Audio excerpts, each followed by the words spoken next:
네, 여러분 안녕하십니까. 김영호입니다. 요즘 날씨 참 많이 덥습니다. 정치권도 푹푹 찐다 이런 얘기가 나올 정도로 무덥게 느껴집니다. 자, 시원하게 정치권 뉴스 풀어주실 두 분 모셨습니다. 홍영식 한길 리서치 소장님 그리고 박성태 사람과 사회연구소 연구실장님 모셨습니다. 어서 오십시오. 안녕하세요. 안녕하세요. 굵직굵직한 정치권 이슈들이 이제 하나둘씩 이제 끝나가는 것 같아요. 예, 일단 국민의힘 전당대회가 끝났고 아직 이제 민주당은 좀 있습니다만은 그리고 뭔가 이렇게 좀 어수선했던 게 좀 정리돼가는 느낌인가요? 아니면 더 어수선해지는 느낌인가요? 좀 사람마다 보는 거에 따라서 좀 다를 수도 있겠다 싶긴 한데. 예, 변수가 하나둘 줄어든 것도 있지만은 예. 변수가 줄어들면서 새로운 변수를 또 생성시키고 있기 때문에 이거는 지금 정리가 된다기보다도 한 국면이 바뀐다 이렇게 보시면 될 겁니다. 뭔가 이제 국면 전환에 새로운 국면에서 새로운 변수를 갖고서 싸우는 판이 펼쳐졌다. 이제 국면이 이제 바뀌고 있다. 그게 국민한테 좋은 거예요, 나쁜 거예요? 불안한 거죠. 사실은 집권 여당과 대통령의 관계가 불안하다라는 거는 국정이 불안해질 수 있다라는 거고 결국 국민들도 저도 납세자의 한 사람으로서 우려돼요. 그러니까 대통령과 집권 여당 대표와의 관계가 어떻게 될 것인가. 그러면 그렇다고 해서 이 불안감을 없애기 위해서 그냥 안정된 상태가 좋은가. 이거는 대통령이 국정 운영을 그럼 잘하고 있는가. 여기에 달려 있잖아요. 그러니까 민심을 맞추는가의 부분인데 지난 총선 결과에서 드러났듯이 정부의 국정운영 방식이 민심을 못 맞추기 때문에 변화가 필요한데 이 변화가 부드럽게 될 거냐 아니면 되게 충격적으로 되다가 그냥 깨질 거냐. 만약 후자라면은 국민들은 불안한 거죠. 저는 이게 이제 게임으로 치면 1단계 에피소드에서 이제 좀 초급 레벨은 끝났고 이제 고급 레벨에 들어와 있다. 몹들을 깨고 이제 최종 보스랑 만나는 싸움이 됐다라는 느낌이 좀 듭니다. 이제 보는 사람마다 당정 관계, 한동훈 대표와 윤석열 대통령의 관계가 어떻게 될 것인가를 이제 보는 시각은 조금씩 다를 수 있을 것 같습니다. 하나하나씩 좀 풀어보겠습니다. 국민의힘 전당대회가 이제 끝났고 한동훈 대표가 63%의 지지를 받아서 이제 1차에서 바로 이제 당대표가 됐습니다. 당대표가 될 거라는 것을 의심한 사람은 없었을 텐데 이렇게 압도적으로 1차에서 되겠느냐라고 하는 부분에 대해서는 막판에 이제 등장했던 이른바 패스트트랙 기소 논란 때문에 좀 부정적으로 봤던 여론도 좀 있었는데 뭐 예상을 깨고 압도적으로 했습니다. 이유가 뭘까요? 63%로 1차에 한동훈 대표가 끝내버린 이유가 뭘까요? 저희들이 18, 19일 날 조사를 했었어요. 가장 최대한 권리당원, 그러니까 민주당의 권리당원, 국민의힘에는 책임당원에 근접해서 조사를 해보니 민주당 이재명 대표는 권리당원의 90%가 넘어가는 한 92% 지지율이 나오고 이제 한동훈은 우리 조사에서는 62.1%가 나와요. 그게 그날 우리가 조사했던 게 18일 날 책임당원 투표가 시작이 되는 날이었는데 그날 보통 뭐 국민의힘 그 전당대회 관계자들 이야기로는 당일날 책임당원의 3분의 2 이상의 투표를 해버린답니다. 그러니까 우리가 그날 조사했는 그날 표심이 이제 거의 그대로 연결이 되었다. 그러니까 그 이후에 뭐 그 직전에 김건희 여사 문자 논쟁이 있었고 그 다음에는 그 무렵에 한참 논쟁이 되었던 게 나경원 대표의 법무부 장관 뭐 논쟁, 그 논쟁이 있었는데 그 논쟁이 있었음에도 불구하고 그거는 이미 투표가 하고 나서 이후에 있었기 때문에 실제 5번 그 경선에 큰 영향을 미치지 못했다. 이렇게 봐야 되겠고요. 그러면은 그 소장님 말씀은 그 논란들이 나오기 전에 투표를 했기 때문에 그 논란들이 반영이 되지 못했다는 얘기인데 거꾸로 이제 미리 먼저 투표를 했던 당원들 입장에서 보면 이후에 내가 투표한 이후에 한동훈을 찍은 이후에 이런 논란들이 나와서 억울하다. 만약에 이 논란을 내가 사전에 알았더라면 난 절대 한동훈을 안 찍었을 거야. 이렇게 생각할 수도 있다는 뜻인가요? 5번의 선거는 명확한 게 이번에 딱 공식으로 하면 이거예요. 김기현 이 전당대회 때는 어떻게 보시면 되면은 윤심 이꼴 당심 그리고 그것이 민심과는 아닌 이거 뭐 예. 공정식으로 하면은 그 등식에다 이렇게 꺼야 되겠죠. 근데 이번에는 당심하고 민심은 거의 이걸 갖고 윤심하고 아닌 거였어요. 이 구도가 그대로 드러난 겁니다. 그걸 인지인리적으로 바꿀 수가 없습니다. 그리고 이런 문자 논란이나 패스트트랙 기소 문제가 터졌어도 상관없는 예. 결과가 나왔을 겁니다. 정치인들이 굉장히 자만하는데 자기들의 정치적 행위, 정치적 때에 따라서는 모사를 통해서 민심을 기류에 흐르는 이 변화를 뒤집을 수 있다고 생각하는데 이번에는 그런 상황이 아니었습니다. 당심하고 민심은 같은데 당심과 민심은 윤심이 아니었다. 그러니까 윤심을 버렸다. 윤심에서 한심으로 바뀌었다.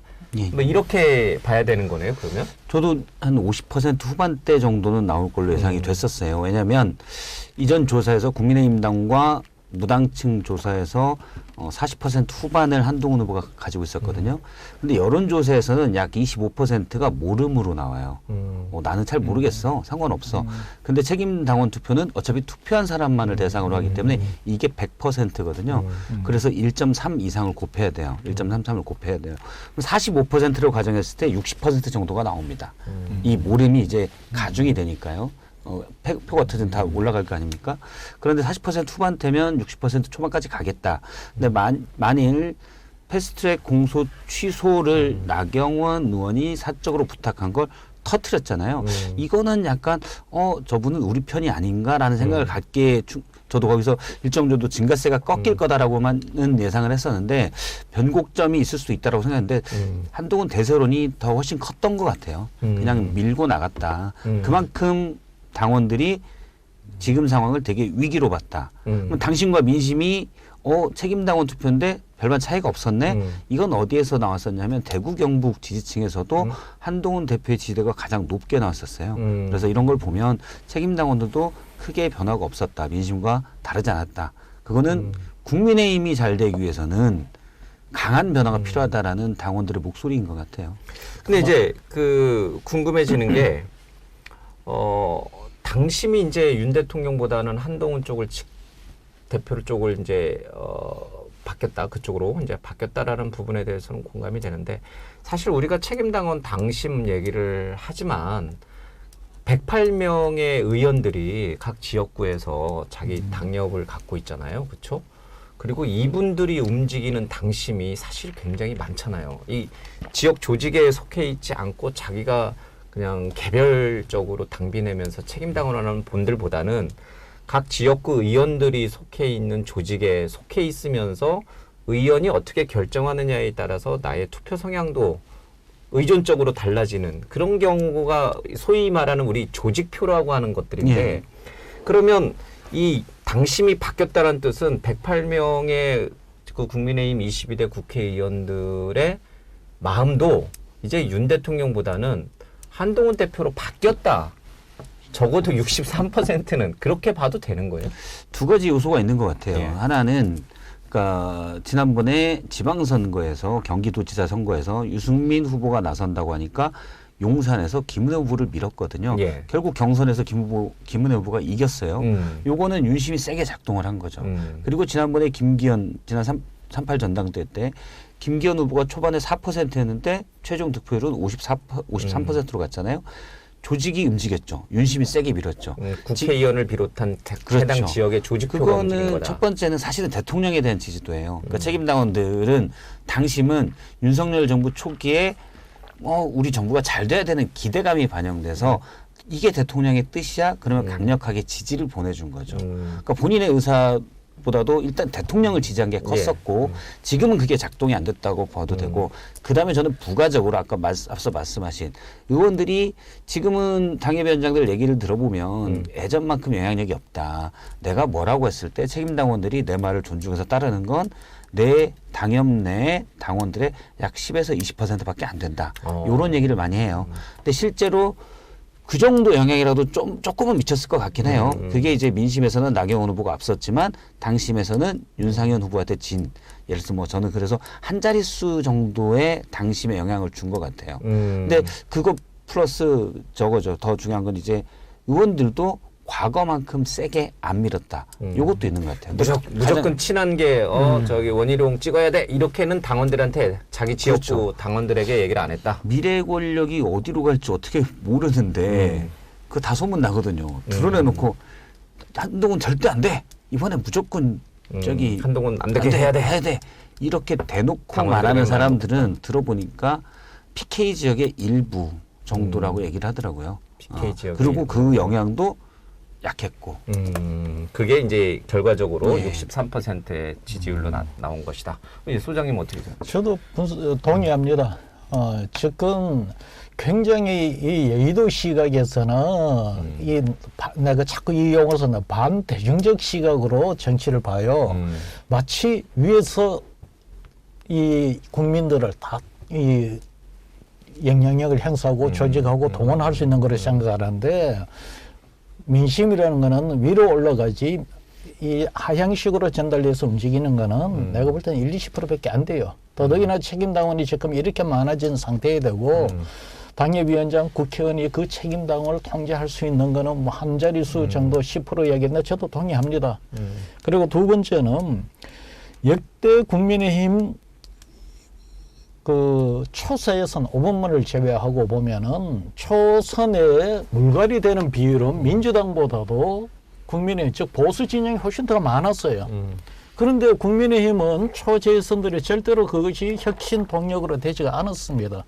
무슨 이야기가 하면은 가장 변화를 주도를 해야 되고 혁신을 끌어야 될 이 초선들이 항상 국민의힘 보수 진영에서는 기득권에서 줄서기를 해서 들어온 사람들이에요. 달리 이야기하면 어떻게 보면 그런 식으로 정치를 시작했다 보니까 국민의힘 이 보수 진영의 정치인들은 좀 민망한 이야기지만은 이 눈치 보기의 달인이야. 이 권력의 행방을 쫓는데 달인입니다. 생각해 보세요. 한동훈 대표가 이번에 당대표가 되면은 이게 지금 대선은요, 이제 우리나라에 이게 공식화가 된 게 있습니다.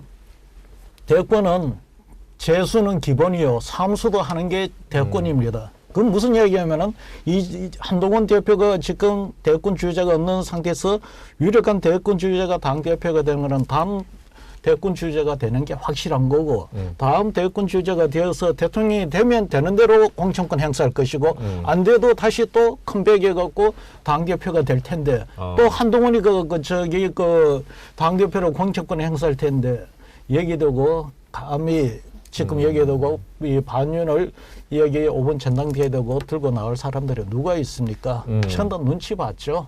눈치 보고는 이런 식으로 눈치 보고 있다가 이 기류를 파악했기 때문에 지금 뭐 한윤 간의 갈등이 심할 것이라고 이야기하는데 저는 갈등 크지 않다고 봐요. 다 그쪽으로 줄 쓸 겁니다.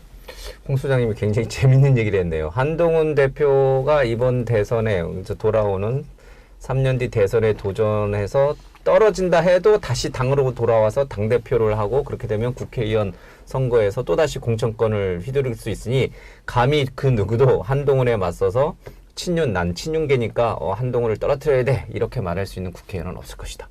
재밌는 가설인데요. 지금 상황으로 봐서는 저는 보수에서 한동훈 후보의 입지는 좀 압도적인 것 같아요. 그러니까 그 나경원 후보가 사적으로 부탁했었어. 우리가 볼 때 인간적으로 그런 걸 다 공개된 저렇게 얘기를 해? 나는 건 좀 부적절할 수 있잖아요. 그럼에도 불구하고 그냥 대세론으로 밀고 가더라고요. 저는 거기에는 일단 팬덤이 많이 작용을 한다고 봐요. 9만 명이 넘는 위두니 팬덤들이 여러 곳에서 이제 한동훈 후보와 뜻을 같이 하면서 약간 더 목소리가 스피커 파워가 좀 더 올라간 측면이 있어요. 그러니까 정치 신인이기 때문에 좀 충격 있고 그러면 쉽게 무너질 수도 있다. 또 전당대회에서 그런 내공을 제가 이 자리에서 한번 얘기했었는데 그런 내공을 보일까? 이런 얘기를 했었는데 일단 내공도 어느 정도는 있고 그 다음에 그걸 더 그 지탱해 주는 건 팬덤인 것 같아요. 그래서 웬만한 부분에 쓰러지진 않을 것 같다. 그러니까 대통령과의 충돌에서 엄청나게 뭔가가 나오거나 그러지 않으면 대선 주자나 보수의 차기 지도자로서는 지금 좀 압도적인 위치를 가지고 있다고 봐야 될 것 같아요. 예, 그래서 제가 이제 어리석은 질문을 좀 하나 하고 싶은데 대통령을 지키는 길은 곧 한동훈 후보를 대표로 만드는 길이다. 한동훈 후보야말로 대통령을 지킬 수 있다. 혹시 그런 마음이 있어서 이번 전당대회 때 한 후보를 찍었던 당원이 있을까요? 그러니까 정치권에서 보면 과거 이제 뭐 DJ 노무현 이때는 좀 그러겠지만 또 문재인 대통령 때도 좀 있었고요. 박근혜 전 대통령도 약간이지만 있었다고 봐요. 근데 지금은 한 대통령 후보에 대한 팬심으로 비춰지지만 팬심이라고 하면 도구적으로 보는 것 같아요. 그러니까 한동훈 후보를 지지하는 건 물론 한동훈 후보가 뭐 스타일리시하고 이런 면도 있겠지만 더 중요한 거는 이제 대구 경북에서 지지도가 높잖아요. 이런 건 뭐라고 보면 되냐면 이재명 민주당 대표가 전 대표죠. 대통령이 되는 건 못 보겠어. 그럼 누가 이길까? 이런 시각이 강하거든요. 그러니까 제가 무슨 말이냐면 윤석열 대통령을 지지하는 거는 선거 때 투표하고 끝났다. 그다음에 당선되고 취임하고 6개월 뒤에 끝났어요. 그다음에는 그 개인에 대한 팬심은 저는 없다고 봐요. 정부가 그냥 국정을 잘하길 바라는 마음이지. 그러니까 더 큰 건 우리나라 정치가 뭐 안 좋은 것도 사실 분노의 정치인데 상대방이 되면 절대 안 되라는 분노의 정치가 더 크게 작동하고 있어서 그러니까 당시에도 윤석열 후보를 뽑은 거는 민주당이 내로남불했어. 이재명 대표 안 될 것 같아. 이게 더 크게 작동을 했던 거죠. 그래서 밀었던 거고 지금 와서 여사에 대한 반감도 사실 국민의힘 지지층에서 상당히 높아요. 예. 그러니까 윤석열 대통령이 내가 지지했으니까 잘 돼야 돼. 저는 그건 거의 없다고 봅니다. 이제 사라졌다. 예. 예. 그래서 제가 왜 이 질문을 드렸냐면 그러면 이번 선거에서 이번 전당대회에서 한동훈 대표 후보가 대표가 되면 곧바로 대통령의 레임덕이 올 거고 대통령이 국정 운영에 상당히 동력을 상실하면서 어려워질 텐데 그럼에도 불구하고 민심과 당심, 특히 당심이 한동훈 후보 쪽으로 쏠렸다라는 것은 대통령의 레임덕 뭐 그거 그렇게 중요하지 않아. 나는 차기 권력으로서 한동훈 대표가 좀 잘 나가서 말씀하신 대로 이재명 상대당의 이재명 후보가 대표가 되고 또 대선 주자가 될지 모르지만 이재명을 꺾는 게 중요해. 이렇게 움직였다는 거 아니에요. 그러니까 대통령의 레임덕이 온다는 거는 알고 있었지만 묵인하겠다. 그럼에도 불구하고 한동훈 후보를 대표로 만들겠다. 이게 지금 당심이라는 뜻인가요? 자, 한번 보세요. 대통령 레임덕을 막는다는 거는 집권 여당을 통치를 튼튼히 한다. 이 개념이잖아요. 그런데 지금 저는 이제 이런 걸 FJ 조사를 하면서 이런 걸 많이 들어요. 예. 들어보면은 지금 이야기하는 것이 한동훈이 지금 싸워야 이재명하고 싸워야만 레임덕이 오는 거는 이재명하고 싸움이 되고 윤석열 대통령이 밀린다는 거잖아요. 오히려 이제는 윤석열 대통령의 이재명과의 대결한 한계가 왔다. 그럴 바에는 선수를 바꾸어서 한동훈에 가서 싸우는 것이 낫다. 이런 시각이 커요. 그러니까 거기는 이 윤석열 대통령은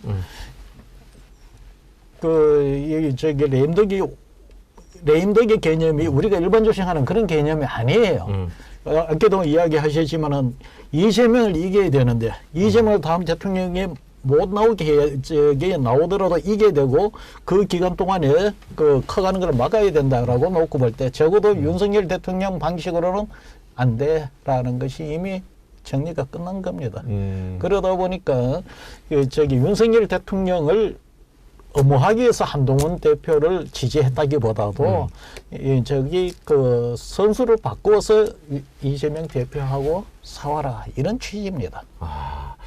그렇게 되면 이제 저희가 조금 잠시 뒤에 더 나누겠지만 윤석열 대통령으로서는 이번 63% 한동훈 후보가 가져간 63%의 이 지지율이 반대로 얘기하면 자기는 당원들로부터 또 민심은 뭐 이제 우리가 평소 여론조사를 통해서 확인할 수 있어요.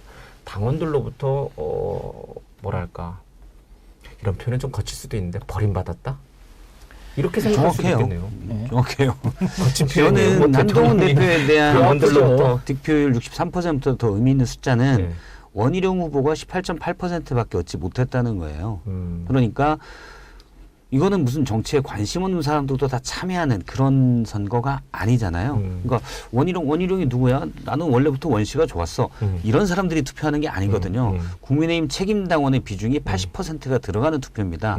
대통령이 원희룡 후보를 밀고 있다는 것, 물론 드러내놓고는 아니지만 물밑으로 밀고 있다는 거는 다 아는 기본 전제된 판이었어요. 그런데 그 후보가 18%밖에 얻지 못했어요.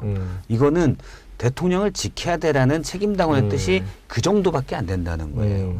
그것도 집권 반이 안 됐는데 이거 저는 가장 중요한 레임덕의 위기가 이거라고 봐요. 당원들이 지지를 안 하는 거예요. 물론 그 안에는 다른 변수도 물론 있죠. 원희룡 후보가 어느 정도의 개인적으로도 그 정도의 자질을 보여주지 못한 것도 있었고 또 변화에 대한 욕구가 컸기 때문에 상대적으로 한동훈 후보가 더 압도적이었던 것도 있었지만 그래도 한 30% 정도는 나와야 되는데 18%밖에 얻지 못했다라는 거는 대통령에 대한 지지는 이미 국민의힘 지지층 내에서 안중에 없다예요. 이거는 이미 시선은 미래로 가 있고 그래서 앞서 말씀 그러면 대통령에 대해서 지지를 안 하는 거야?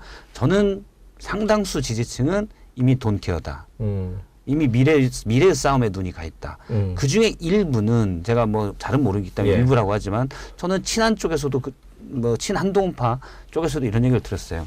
예를 들어 최상병 특검법이 일부 원희룡 후보나 나경원 후보의 주장대로 종국에는 대통령 탄핵까지 가는 하나의 계기지 않느냐. 돈케어.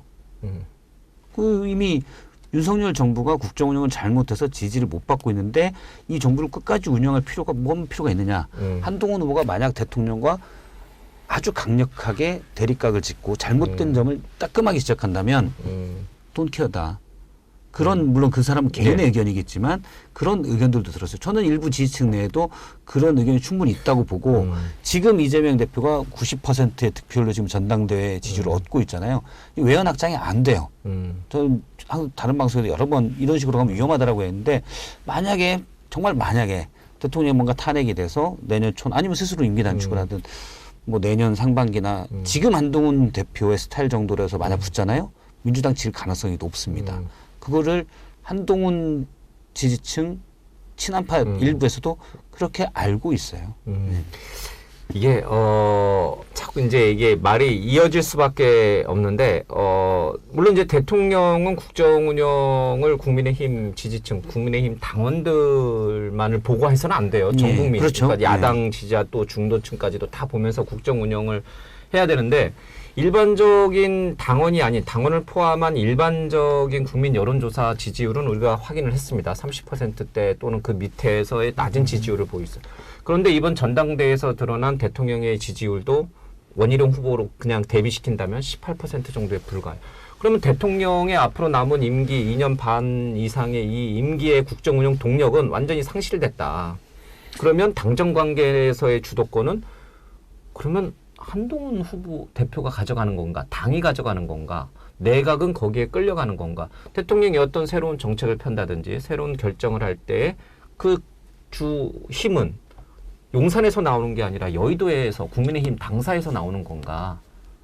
일반적인 분석을 하면 그렇게 할 수가 있겠죠. 제가 보건대는 지금 이렇게 되면은 그렇게 됐는데 문제는 윤석열 대통령의 그 스타일이 있잖아요. 그러니까 뭐냐면은 한동훈 대표가 당의 우위로 가려고 해도 문제는 대통령실이 끌려가려고 하지 않겠죠. 그러면 필연적으로 발생하는 게 뭐냐? 이제 충돌이 발생할 수밖에 없는 거죠. 자, 권력은 부자지간에도 나누지 않는다고 했는데 한동훈은 지금 모든 것이 차기 대권으로 본인은 기준을 삼아서 앞으로 행보를 할 수밖에 없습니다. 그걸 뭐 달리 해석할 이유도 없어요.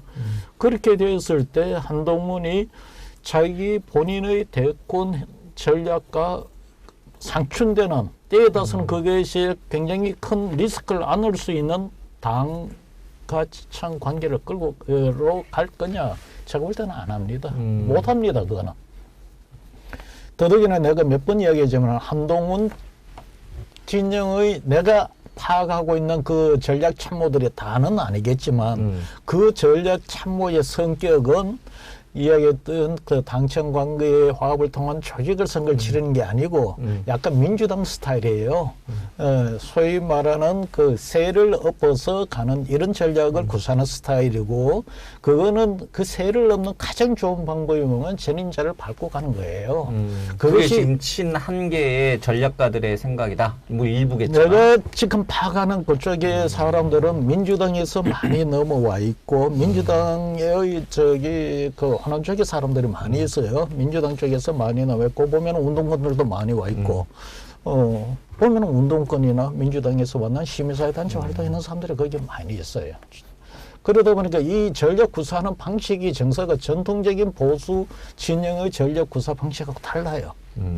그래서 제가 볼 때는 한동훈 대표 본인의 어떤 그 생각도 중요하지만은 그 구성하고 있는 참모, 그 참모들이 뜻을 따라서 지금 이 상황까지 왔지 않습니까?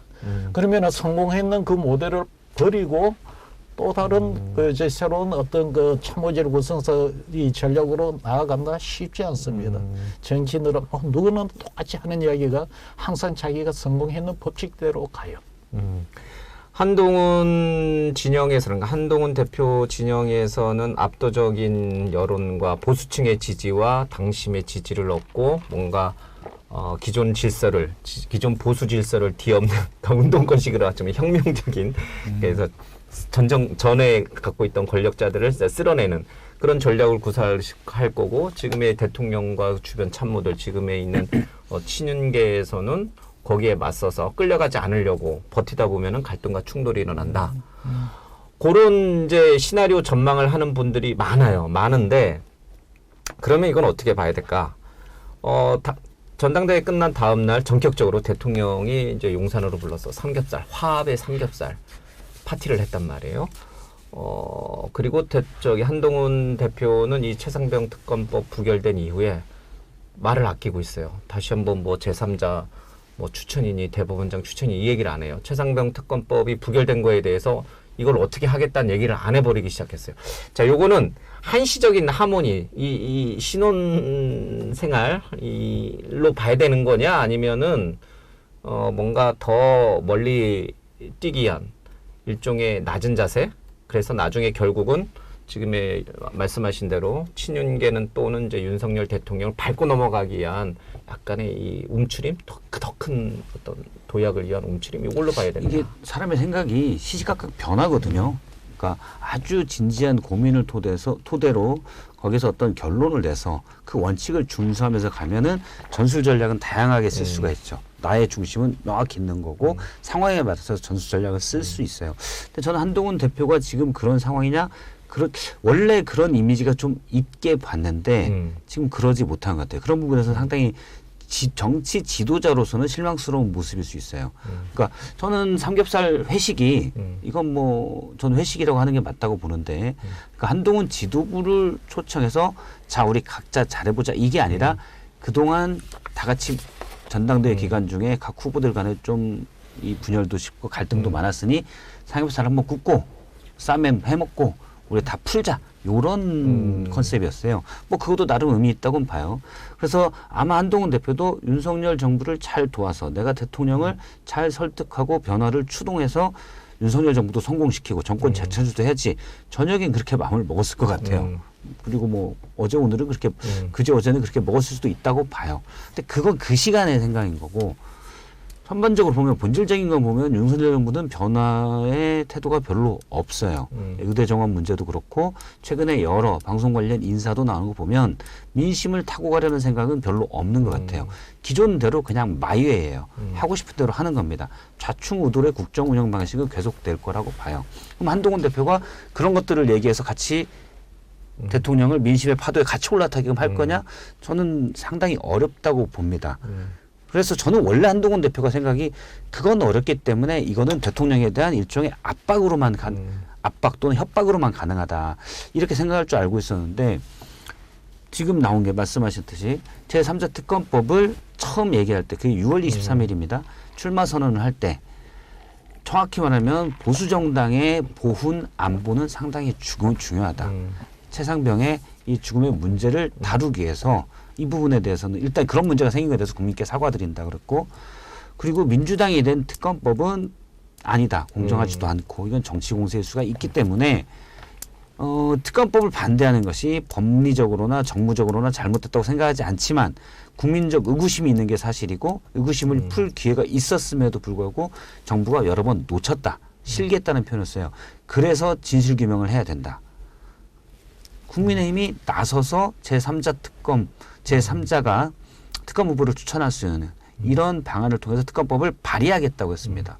그런데 어제 최측근인 장동혁 최고위원이 아침 라디오에서 뭐라고 그랬냐면, 이건 우리가 나서서 할 게 아니다. 또 특검법은 원내 사항이기 때문에 원내대표가 발의해도 거기서 알아서 할 일이다. 한 발을 쭉 뺐습니다. 그리고 한동훈 대표도 아시다시피 전당대회 기간 중에 있었던 얘기는 특검법이 필요하다. 그러니까 진실규명을 위해서 특검법이 필요하다. 국민적 의구심을 풀기 위해서 출마 선언 때는 이렇게 나갔는데, 전당대회 기간 중에는 뭐라고 그러냐면, 야당의 공세를 막기 위해서 내가 대안을 제시했기 때문에 공세를 막을 수 있었다. 그러니까 이건 전술적인 측면으로 가버린 거예요. 본질적인 측면인 진실규명과 국민 의구심을 해소한 이 본질적인 측면이 아니라 전당대회 기간 중에는 이런 전술적 측면을 차용할 수 있다고는 보는데 끝났잖아요. 끝났는데 최고위원이 똑같이 우리가 나서서 할 필요가 없다. 정확한 표현은 실익이 없다라고 얘기를 해요. 그러면 이거는 진지한 고민에서 나온 방안이 아니라는 거죠. 그건 정치적, 다른 정치인도 대부분 그렇긴 하지만 과연 대통령의 모습, 지도자의 모습이냐? 그건 저는 의문이에요. 제가 거기 한마디 더 하면은, 한동훈 대표는 이제는 대표니까 이미 예언적 자기 주장을 이미 해놨어요. 특검은 아니고는 이건 해결할 방법이 없다. 이미 규정을 해놨어요. 그래요. 그러면은 당대표가 됐어요. 그래, 내가 당대표가 됐으니 당의 원내대표들 한번 해봐라. 그러니까 하면은 엉망이 되고 안 될 거란 말입니다. 그때는 이제 이미 전술적으로 이미 한 발 물러나는 상태에서 봐라, 내가 그때 안 된다고 했잖냐. 그러면 어떻게 되겠어요? 굳이 크게 당심을 대립을 하지 않으면서 비켜서면서 결국은 나중에 이 한동훈 대표가 자기가 옳았다. 궁극적으로 하면 자기 독자적인 행보를 할 수 있는 근거를 더 만드는 거예요. 그거 그렇게 복잡한 문제 아니에요. 그러면 지금은 이제 친윤계 반발도 있고 또 용산의 여러 가지 이제 관계 설정이나 이런 부분에 대한 문제도 있기 때문에 한동훈 대표 측에서 살짝 한 발 빠져 있으면서 원내 대표 쪽으로 이 문제를 떠넘겼다는 표현이 그런가요?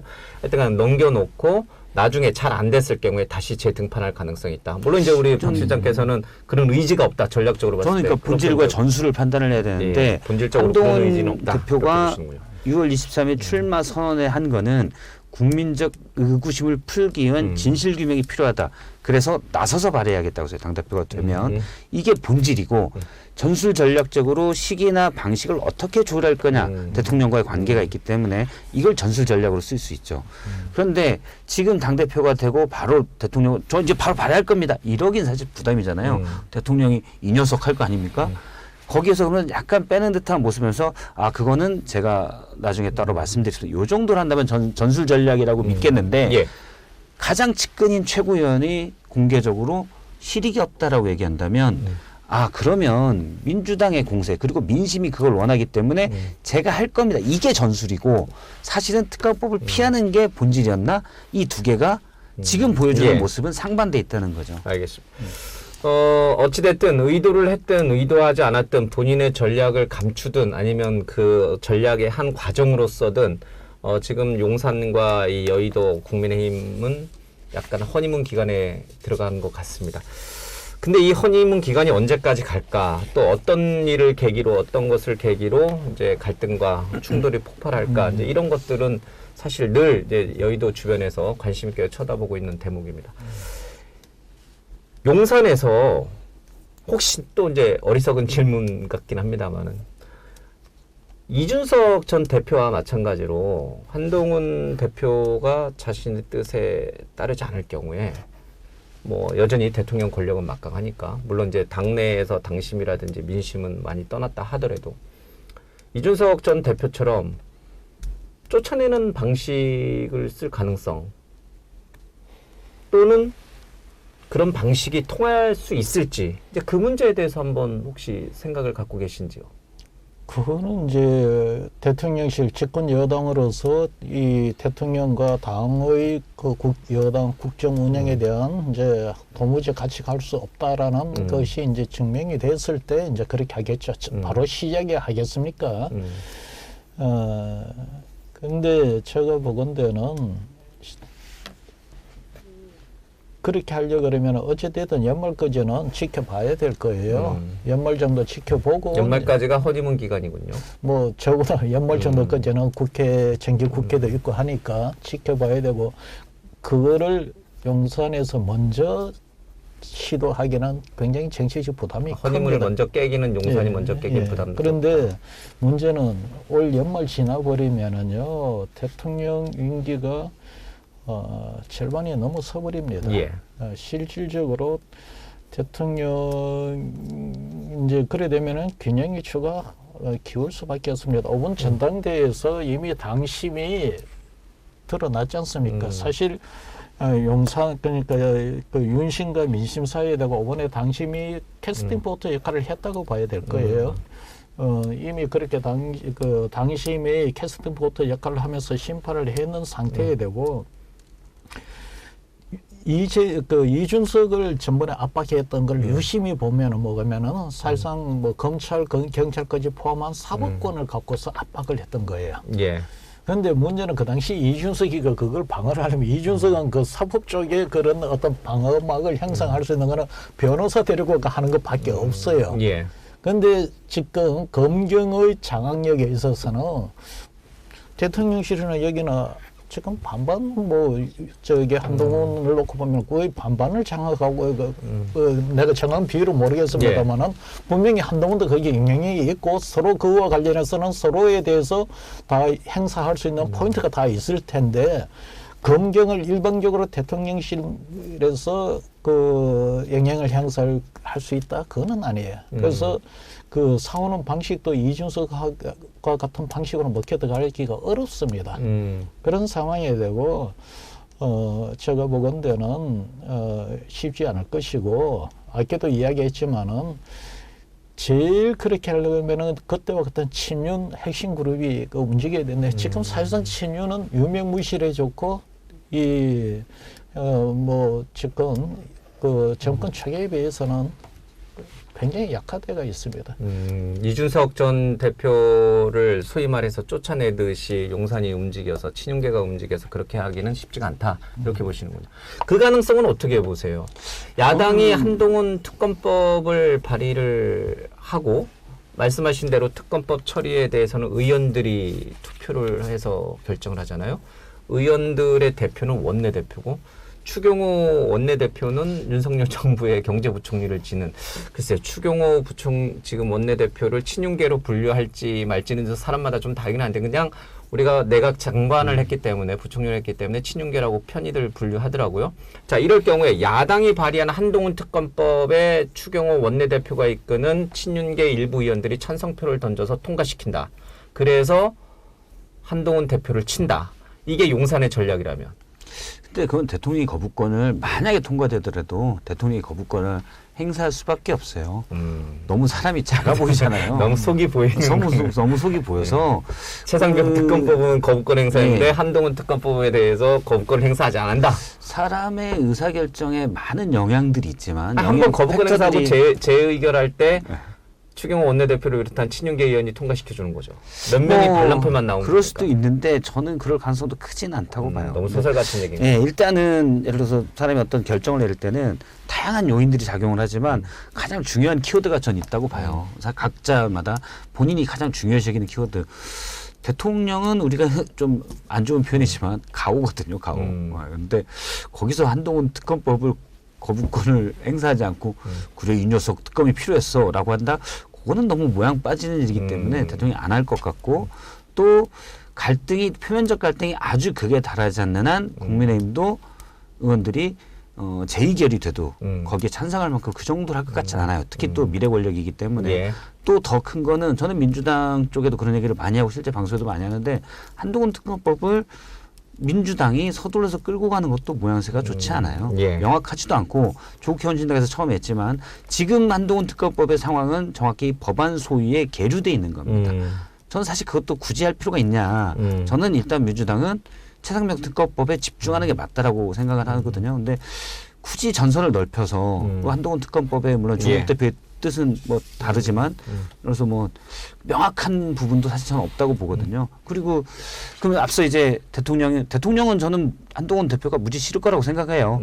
지금은 당장 그제 어제 삼겹살 먹을 때는 그래 저 녀석 그래도 한때 나랑 친했으니 그렇죠 나랑 친했으니 잘 지내봐야지 그때뿐이에요. 사람이 원래 잘 때도 뒤척일 때마다 생각이 바뀝니다.